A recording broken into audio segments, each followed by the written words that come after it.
When did your romantic relationship with Mr. Wade end? This is the salaciousness of all of this, right? It needs to be very clear. Let's be very clear. I want to be clear. And let me be clear, because I want to be over-inclusive. You've been intrusive. That's a lie. It is a lie. What are some of the most important signs of deception? What do we need to watch out for? This video looks at some of the most revealing moments from Willis's testimony. If you're new here, welcome aboard, and if you've been here before, welcome back. Let's take a closer look at the court case that's attracted a lot of attention, starring Willis, who's a DA. Your security detail, did they take you to and from your house? So I haven't been able to enjoy my home. Condo, I'm sorry. Since March. Where you lay your head? Did they take you to and from where you lay your head? 99% of the time. The essence of the question is whether or not the security detail took her to and from wherever she lived.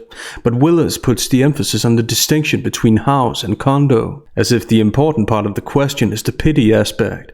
Pity for not being able to enjoy her home. And this isn't exactly the last time Willis emphasizes the least important things for self-serving reasons. We're about to see a wide range of diversion tactics. Next, she's asked about Nathan Wade, a prosecutor who was hired to help in the prosecution of Trump. Would they take Mr. Wade to and from wherever you laid your head? That has never in the history of ever happened. Ever, okay? Your security team has never taken him? From my house? That's a lie. I'm asking if they've ever taken him anywhere. And I'm telling you that that's never happened. So your security team has never taken Mr. Wade anywhere? My security team has never taken Mr. Wade from any place where I have lived and brought him here. Never. Not once. Not ever. From my house, she asks, even though the lawyer has already clarified the question. Would they take Mr. Wade to and from wherever you laid your head? From my house? Thus, it's no longer relevant if it's a house or condo.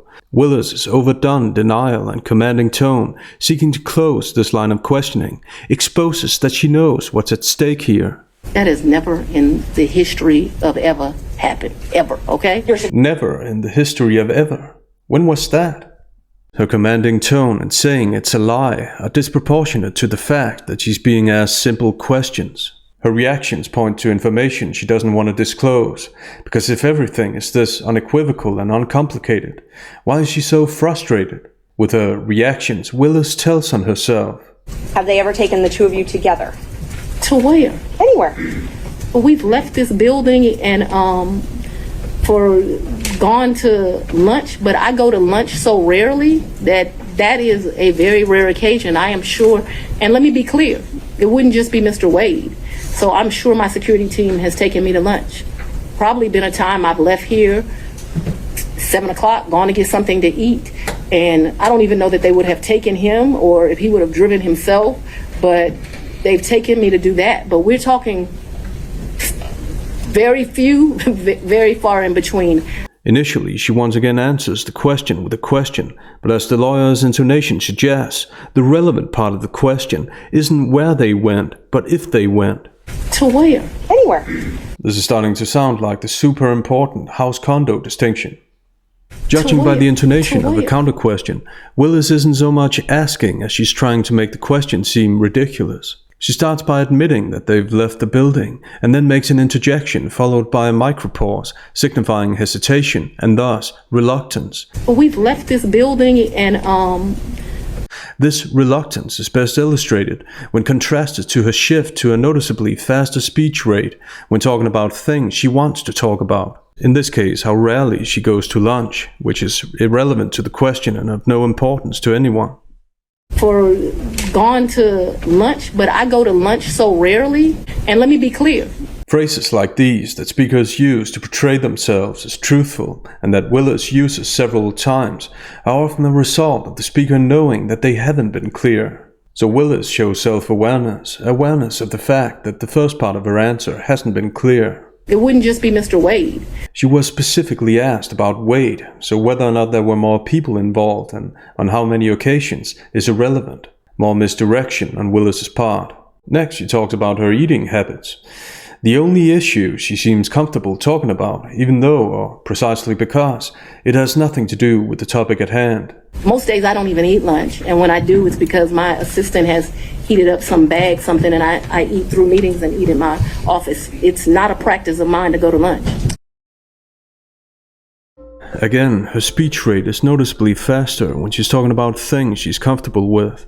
When they're talking about Wade, on the other hand, we see hesitation, counter-questions, and inconsequential distinctions. During the time period that you were dating, would your security team ever take you two together anywhere? No. No?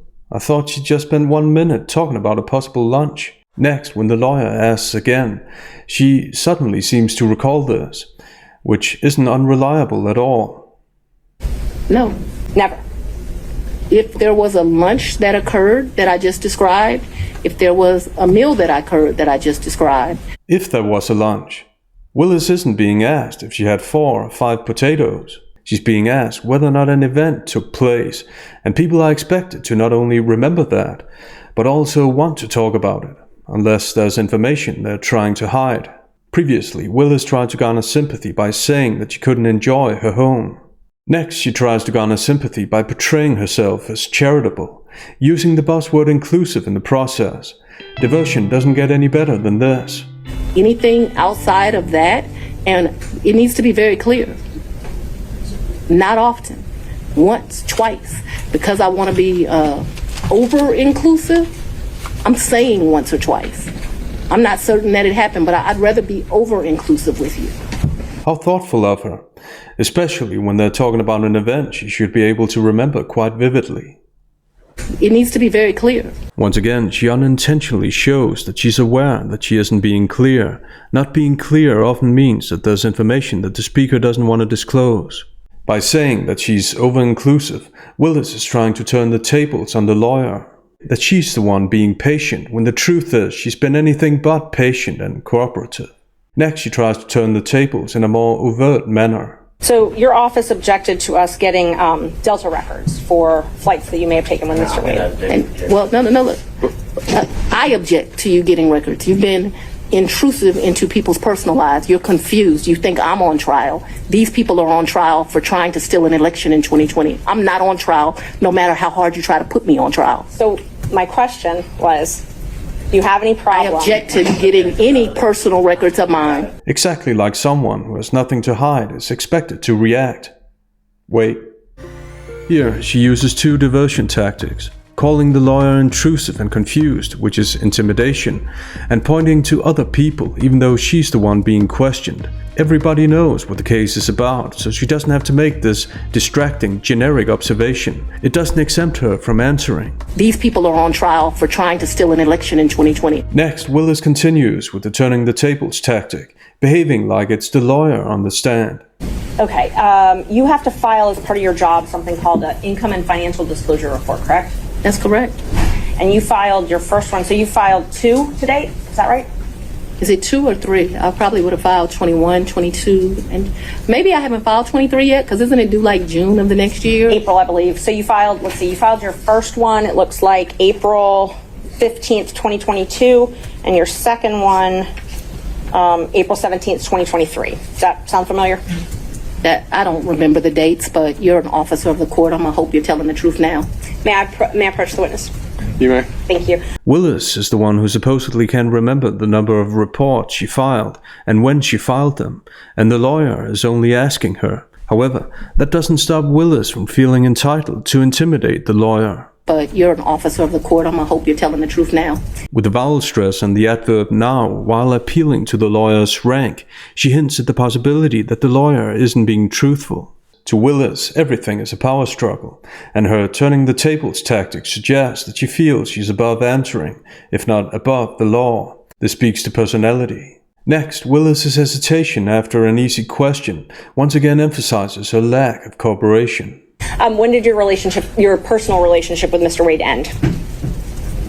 Our personal relationship ended in this year.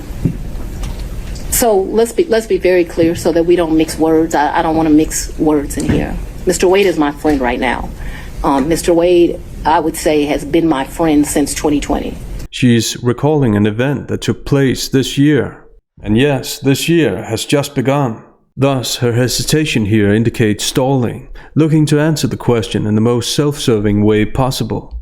Apparently, there's something about the term personal relationship she doesn't like, and with the upspeak, she's asking, not stating. This year? Furthermore, she adds the assessment. Mr. Wade, I would say, indicating that there are other interpretations of this than the one she's giving, maybe even that she actually has a different, undisclosed interpretation. So let's be very clear so that we don't mix words. For the third time, she appeals to being clear. In all conversations, people are expected to be clear, so the fact that she's saying it more than indicates that she knows she's not being clear. Same as when a speaker overuses the word honestly. People are expected to be honest in conversations, so why say it, unless the speaker knows that he or she hasn't been honest up until a certain point. When saying it, she shifts to the collective pronoun we, including the lawyer, as if this is a shared responsibility. I like how over-inclusive Willis is. The important thing to note here is that Willis has admitted that their personal relationship has ended, because next she starts retracting this admission and redefining what personal relationship means. Talk about not wanting to mix words. I don't want to mix words in here. I think he started out as like a mentor and a professional colleague. He became my friend and somebody that I really respected. I feel very indebted to Mr. Wade for taking on the task of this job. And he is certainly my friend and one of the people that I respect the most. So if you ask about a personal relationship, I consider myself to have a personal relationship right now, Mr. Wade. I consider myself to have a personal relationship with Anna Cross.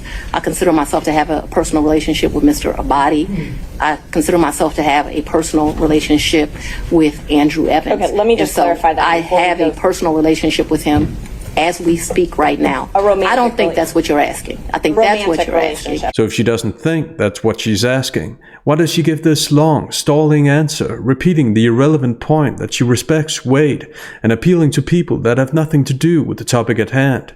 Clearly, she knew right away what the lawyer meant, a romantic relationship, which is also the definition of personal relationship on Law Insider's website. Stalling allows Willis to postpone the real answer and detail whatever she's comfortable detailing, even though, ironically, it's actually the insignificance of what she chooses to detail that's suspicious. Willis isn't doing herself any favors. Next, she dodges the question in a more overtly deceptive fashion. When did your romantic relationship with Mr. Wade end? When did it end? Me and Mr. Wade, we are good friends. My respect for him has grown over these 7 weeks of attacks. We are very good friends.